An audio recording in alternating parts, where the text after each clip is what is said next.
Sir, జనాల్లో కూడా మనం చూసుకున్నట్లయితే ఎవరికి బీజేపీతో పొత్తు పెట్టుకోవాలని కూడా ఎవరికి లేదు. టీడీపీ అవ్వచ్చు, జనసేనకి సంబంధించి అవ్వచ్చు. గ్రౌండ్ లెవెల్‌లో మేము తిరుగుతున్నాం కాబట్టి వాళ్ళు చెప్తున్నారు. అసలు బీజేపీ వద్దు. బట్ ఎలక్షన్ రేపు జరగబోతుంది. ఈసీని మేనేజ్ చేసుకుంటానికో, ఎలక్షన్ సరిగ్గా జరిపించుకుంటానికో ఈ తతంగం అంతా టీడీపీ అండ్ జనసేన పడతంది అనే దాని గురించి మీరేం చెప్తారు? ఆట లేక మధ్యలోడు అన్నాడంట హ్మ్. హ్మ్. సిద్ధరామయ్య యాదవ్ గారు.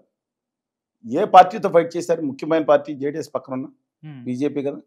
ఇలా దొంగ ఫైట్ కాదు కదా, డైరెక్ట్ ఫైటే కదా. Direct fight. ఇప్పుడు బీజేపీ 0.8%, వాళ్ళతో ఫైట్ ఏంటండి ఇక్కడ? బుడిది వాళ్ళని ఎత్తిమే పెట్టుకుని డ్యాన్స్ చేస్తున్నారు అందరూ.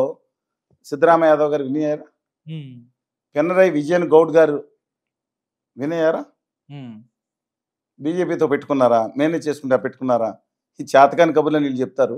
ఒరిస్సాలో కూడా అంతే కదా. అది తర్వాత ఈయన మన దక్షిణామూర్తి గారు అబ్బాయి హ్మ్. తమిళనాడులో స్టాలిన్ నాయి గారు, హ్మ్. తెలుగు బిడ్డ కదా, హ్మ్. ఆయన పొత్తు పెట్టుకున్నారా? మేనేజ్మెంట్ చేసుకుని పొత్తు పెట్టుకున్నారా?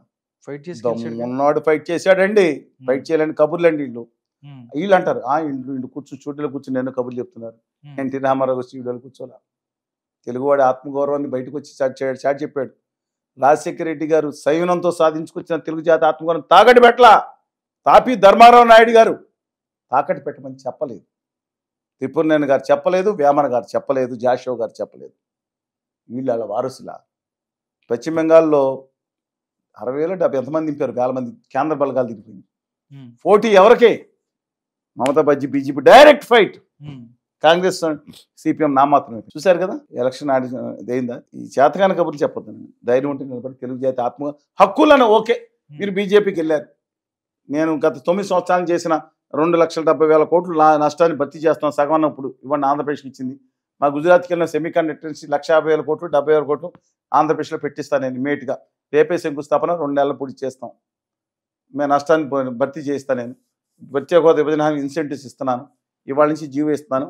10 సంవత్సరాలు ఇస్తాను, పోనీ 8 సంవత్సరాలు ఇస్తున్నాను. గో హెడ్ పెట్టుకోమని పోతాం. అవి ఏ విధంగా మాట్లాడతారండి అసలు వాళ్ళు? లేదండి. పోనీ వీళ్ళు వైఎస్ఆర్ కాంగ్రెస్ పార్టీ వాళ్ళు పరోక్ష పొత్తులు వాళ్ళు ఉన్నారు. అసలు వాళ్ళు లేకపోతే వీళ్ళు అక్కడికి వెళ్ళి కూర్చున్నట్టుగా ఉన్నారు. ఎవరి కాళ్ళు తమ ఆత్మ. నేను మీ కాళ్ళు చూపించింది కాదు, మీ చేతులు అనుకోండి సార్, మీ గెడ్డం అనుకోండి సార్.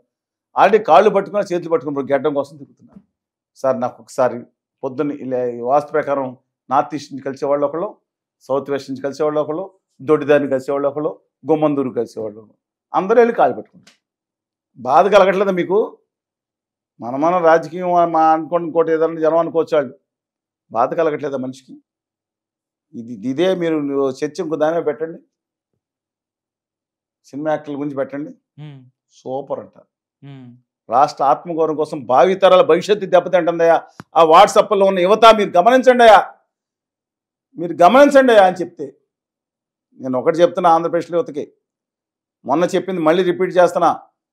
ఘనత వహించిన నాయకుడు సైబరాబాద్ నిర్వహించిన కావాల్సి డెఫినెట్గా చంద్రబాబు నాయుడు గారు అప్రిషియేట్ చేయాలి. హైదరాబాద్ని ఆ పట్టణంలో నిలిపిన దానికి ఆ రోజు అవిరేళ్ళ కృషి చేశారు. 1 సెకండ్ దాటిందట. కేసీఆర్ గారు చెప్పిన తప్పు. ఫస్ట్ హైటెక్ సిటీస్ ఆయన వేసిన software technology park Janardhan Reddy గారు చేశారు. మరి ఆంధ్రప్రదేశ్కి వచ్చిన తర్వాత ఈయన సాఫ్ట్వేర్ ఎక్స్పోర్ట్స్, బేస్ ఎక్స్పోర్ట్స్ 5 ఏళ్ళు పాలిస్తే 1200 కోట్లు ఉన్నాయి. అందుకు వచ్చినప్పుడు ఎంతో, వెళ్ళిపోయినప్పుడు అంతే. జగన్మోహన్ రెడ్డి గారు 10 ఇప్పుడు కష్టపడి కోటికోట్ల అమర్నాథ్ గారు, దిగవంత మేకపాటి గౌతమ్ గారు అందరూ కలిసి చేసింది 2,000 కోట్లు ప్లస్ సర్నైన్స్. తెలంగాణలో ఇప్పుడు ఈ సంవత్సరానికి 3 లక్షల కోట్లు చేరుకుంటున్నాయి. చెప్పండి అయ్యా, యూత్ చెప్పండి.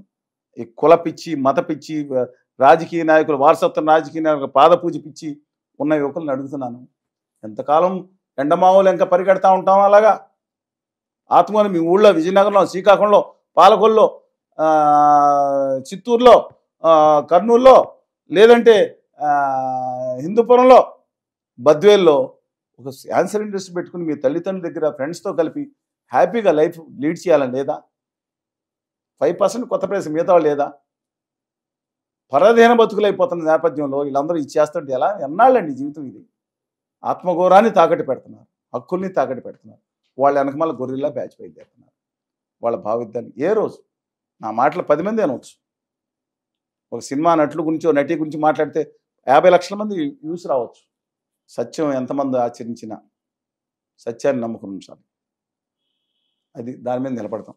తెలుగు వాళ్ళ ఆత్మగౌరవాన్ని కాపాడటానికి ఖచ్చితంగా నిలబడతాం.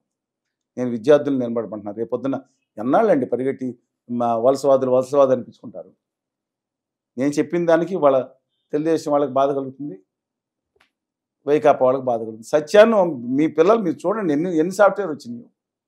వచ్చేసింది, పోగొట్టేశారని ఒకళ్ళు, వచ్చింది తీసుకొచ్చాను ఒకడు. అన్నీ నిజం కాదు, నచ్చదు చెప్తే. చంద్రబాబు నాయుడు గారు 1,00,000 కోట్లు తీసుకొచ్చారు, ఈయన బట్టి పోగొట్టేశారు. జగన్మోహన్ రెడ్డి గారు 1,00,000 కోట్లు తీసుకొచ్చారు, ఈయన పోగొట్టారు చెప్తే నచ్చుతుంది. ప్రత్యేక హోదా విభజన హామీల్లో రాయితీలు, ఇన్సెంటివ్స్ వస్తే భావితరాలు బాగుంటాయి.